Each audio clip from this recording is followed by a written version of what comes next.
Hi everyone, I am in Maine, hence the different setup.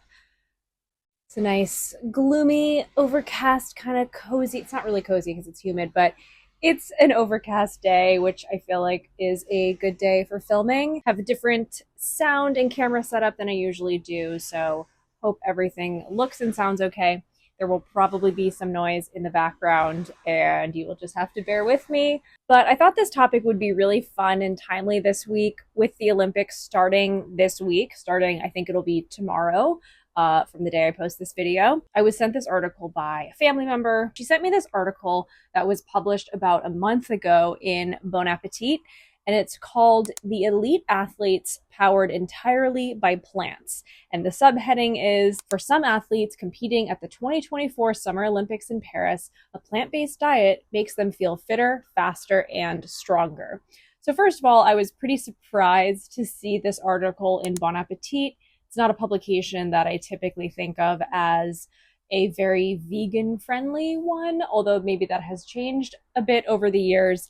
But just thinking back to the sort of classic Bon Appetit YouTube days, doesn't really strike me as the most vegan-friendly platform. And yes, I am thinking of the It's Alive episode where Brad literally kills a wild pig on camera. Still irks me to this day. Aside from getting into the Olympic spirit, I feel like it's always good to discuss and remind people that you can thrive athletically on a plant-based diet. And most of you watching already know that, and it almost feels a bit like overstating the obvious, but I think we take for granted how rare it is to know that, how unusual it is. Most of the population thinks of veganism as a lifestyle that is that you can't even survive on, much less thrive athletically, build muscle, give explosive athletic performances, have long endurance, etc. So maybe for some of you, this will just be a nice look at some vegan Olympians that are coming up in the Summer Olympics, and for others, it will be a bit of an eye-opening exploration.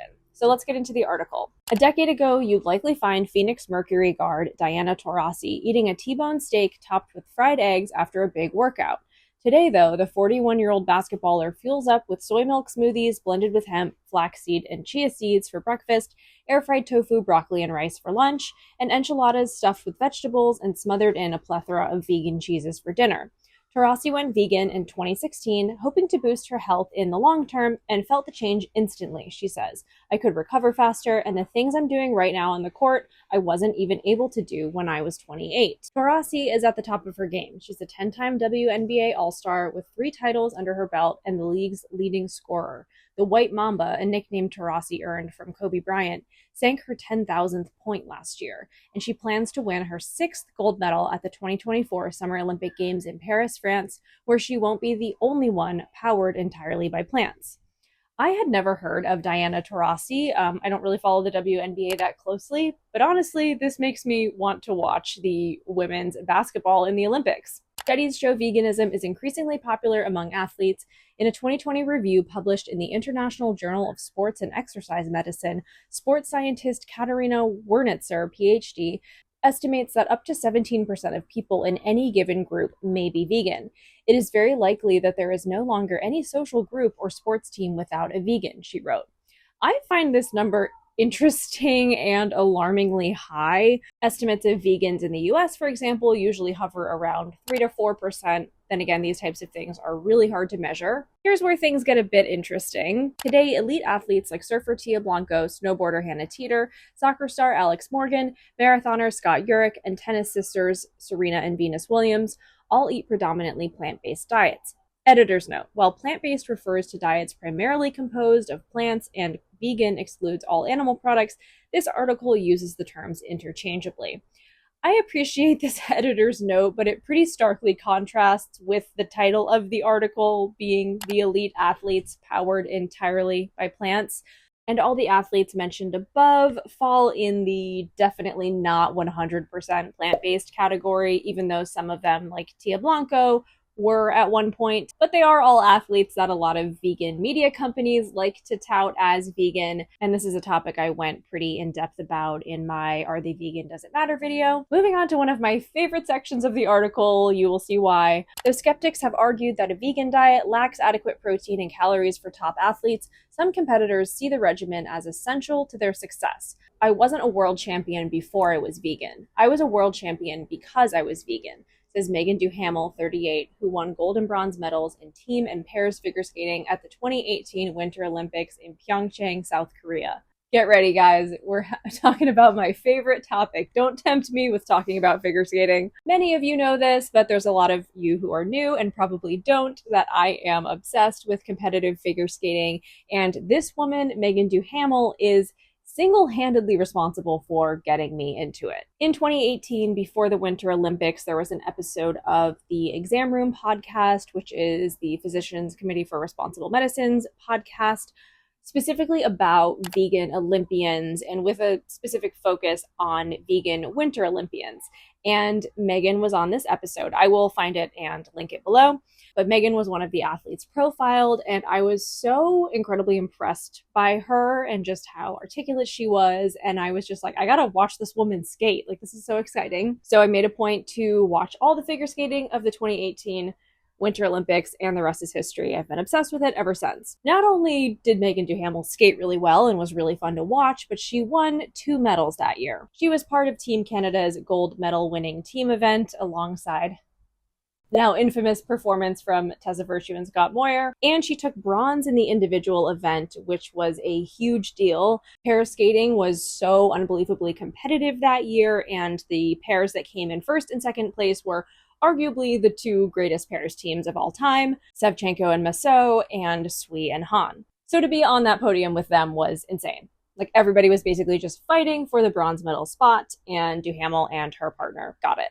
Meagan also has a silver medal from the 2014 Olympic team event, so she's got a rainbow of medals. I also want to say there are some Olympic sports where there are many opportunities to win medals, like track and field, swimming, and gymnastics. Figure skating is not like that. You have one opportunity in the team event if your country is even one of the 10 teams competing in the team event, and you have one opportunity in the individual event. I feel like sometimes the perceived value of medals goes down in events where there's lots of medals to be won. So just know figure skating isn't one of those events. It's a huge deal to even win one medal. All to say, it's amazing what Meagan accomplished in her career. And I will also say pair skating is by far the most insane discipline in skating.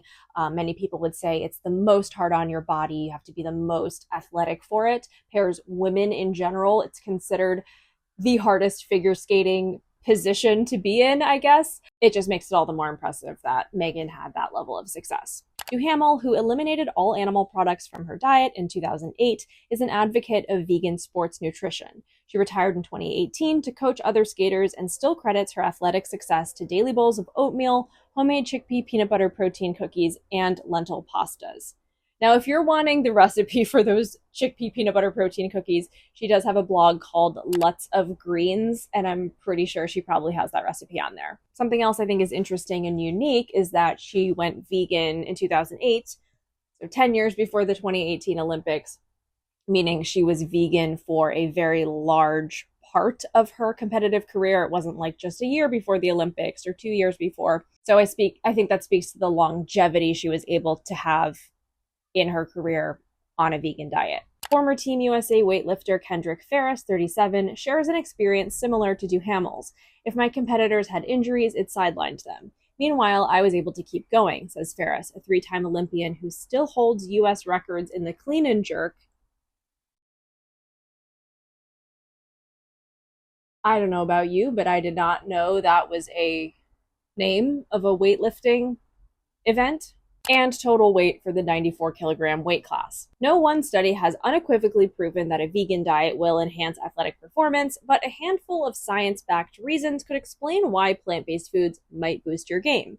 Elite-level training creates an enormous amount of oxidative damage, says Desiree Nielsen, RD, a cookbook author and registered dietitian specializing in plant-based nutrition. Athletes will wake up in the morning almost feeling like they have a hangover because there is so much inflammation from yesterday's pursuits. A vegan diet could help to stymie that inflammation. Along with the sheer abundance of antioxidants and phytochemicals found in plant foods, high fiber intake from eating piles of beans and whole grains promotes the growth of beneficial gut bacteria. This buzzing house party of friendly microbes produces compounds like butyrate, which has been linked to reduced inflammation and improved immune function, both crucial for athletes pushing their bodies to the limit. Plant-based diets also tend to be lower in saturated fat than omnivorous diets, promoting healthier arteries, improved blood flow, and ensuring optimal oxygen delivery to muscles, possibly boosting endurance. Routine health testing is common for all athletes, but particularly important for those who avoid animal products, says Team USA senior sports dietitian Ricky Keene, RD. That's because essential nutrients like vitamin B12, iron, calcium, vitamin D, and omega-3s are lower in plant foods and often need to be supplemented with vitamins. So this is interesting coming from the Team USA senior sports dietitian.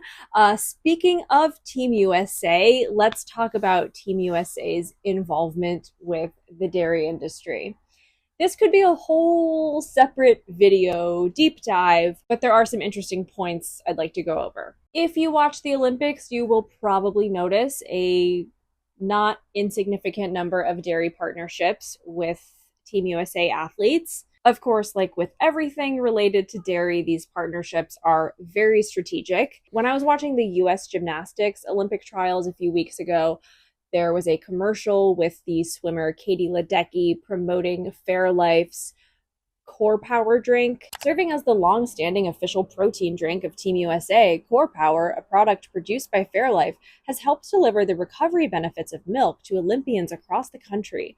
Earlier this month, the brand announced that it has taken its Olympic support a step further with a multi-year partnership with one of the most decorated female swimmers of all time and longtime Core Power fan, Katie Ledecky. I don't know about you guys, but I've been seeing this Core Power drink a lot more online lately and on social media. I feel like it has really kind of caught on and become popular, which I'm sure the failing liquid milk industry is very happy about. There's also a Chinese dairy company called Mengniu, which is an official Olympic partner in partnership with Coca-Cola. It's very confusing. Like the Chinese dairy company and Coca-Cola are like sponsoring the Olympics together, along with a bunch of other sponsors. But that was interesting to see. Obviously, that's not Team USA specific. But earlier this year, Team Milk, Vox Media, and an ad agency, GALE, united to empower women in running. So obviously, the dairy industry is keen on creating an association with elite athletes. A few years ago, there was this interesting story about Team USA athletes calling on the Olympic Committee to stop promoting milk. Last week, Team USA cycling silver medalist Dotsie Bausch publicly called out the United States Olympic and Paralympic Committee for continuing to promote milk despite the growing body of evidence linking dairy to a range of health issues. The letter admonished the committee for failing to take seriously an October 2020 letter in which she and 8 other Olympic athletes requested an investigation into the USOPC's partnership with Milk Life, a campaign sponsored by a dairy industry association known as America's Milk Companies. Remember when I said that there's so many different organizations and names for different dairy companies within the US alone? Never even heard of that one before, but add it to the list. In that letter, the athletes argued that the promotion of milk consumption to athletes inhibits Team USA athletes' ability to achieve competitive excellence. The detailed letter, which was signed by 9 Olympic athletes, including Bausch, gold medalist and World Cup champion Alex Morgan, and gold medalist Heather Mitts, cited research linking dairy consumption to a range of health issues. Bausch says USOPC leadership dismissed their concerns, which prompted her to write the follow-up letter. Bausch noted that this is not the first time the USOPC has embraced products contrary to their mission. At the 2012 Olympic Games, there was a McDonald's inside the athletes' village, she said. Tobacco was a sponsor in the 1980 Olympic Games in Lake Placid, and that's not that long ago. But that sounds kind of insane now, and I think this dairy sponsorship will sound insane as well in some years. We have to crack open that can of knowledge and truth and understand what milk is doing in the human body. It's certainly not promoting athletic superiority for Team USA. Something like having McDonald's inside the athletes' village, there's no way you can argue that's for the health of the athletes. And I have no idea how these types of partnerships work, but I'm guessing there is some financial incentive for the Olympic Committee to partner with a company like McDonald's.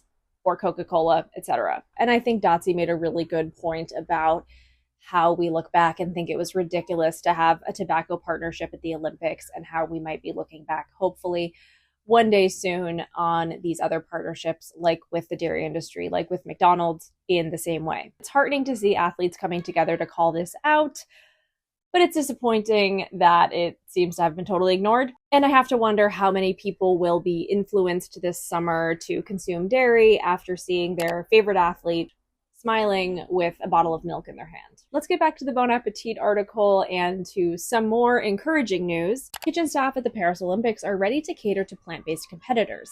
In an effort to slash the carbon footprint of our globe's foremost athletic rendezvous, organizers are doubling the amount of vegan options available compared to the 2020 Summer Olympics in Tokyo and the 2016 Summer Olympics in Rio de Janeiro.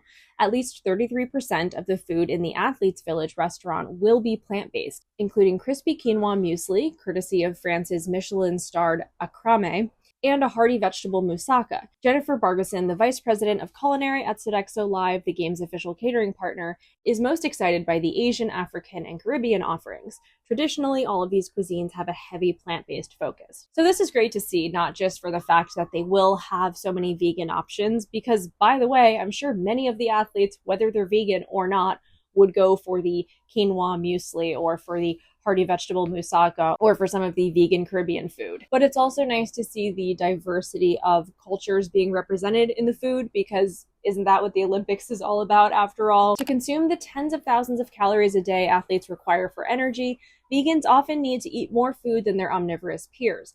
Constantin Preis, a 400-meter hurdler who was born in Moldova but competes for Germany, follows his intense hours-long training session with a 1,500-calorie afternoon meal, such as chili with seitan, beans, and a variety of vegetables. It's a lot, he tells me. Close to an entire day's worth of food for a non-sports person. I sit down for an hour and just eat. To fuel her training-packed days, Marina Fioravanti, 30, who plays for the Brazilian women's rugby sevens team, relies on nutritive and tasty staples like protein smoothies, rice and beans, lentil bolognese, and oatmeal with chia seeds. Vegan athletes need to be prepared for anything when traveling to destinations where their preferred foods might not be available. I pack at least the daily amount of nutrition that I need to perform, says Preis, who admits that his suitcase is usually full of food. This is something Meagan Duhamel talked about on the Exam Room podcast, because the Olympics that year were in an area of Korea that, according to her, really was not very vegan friendly. So it was interesting to hear her talk about how she prepared for that. The mental energy it can take to maintain a strictly vegan diet has given Preis second thoughts. After the Paris Games, he plans to eat meat again to simplify his meals. I want to see how I feel if I switch it up, he says. Interesting. Kind of disappointing, but interesting that he's sticking to the plant-based diet for the Olympics. The article ends talking about how some of these athletes are taking their knowledge about plant-based eating and sharing it with their communities. What does all this mean? Does it prove a vegan diet is better than an omnivore diet when it comes to athletic performance? No, it doesn't. After all, many gold medals have been won by people not on plant-based diets, and there are plenty of people on plant-based diets who have never won an Olympic medal. But like I said before, with so many people thinking that being on a vegan diet means you will be pale, sickly, and slowly waste away, I think it's worth highlighting cases that display the opposite. And in my opinion, there will be more and more vegan elite athletes in the coming years, and also probably more research on how a vegan diet impacts athletic performance. So that's why I wanted to share this today. Also to give you some athletes to look out for and root for during the upcoming Olympics. Who knows, maybe you'll get into a whole new sport because of it. I didn't even know rugby sevens was a thing. I thought that was a typo. I thought it was just called rugby. And I definitely want to check out Diana Taurasi in the women's basketball event. Thanks for watching. Give this video a thumbs up if you enjoyed it. Subscribe for more of my videos. Check out Patreon for exclusive content. A very special thank you to my Fancy Fork patrons, Regina and Claudia. And I'll see you again soon. Bye!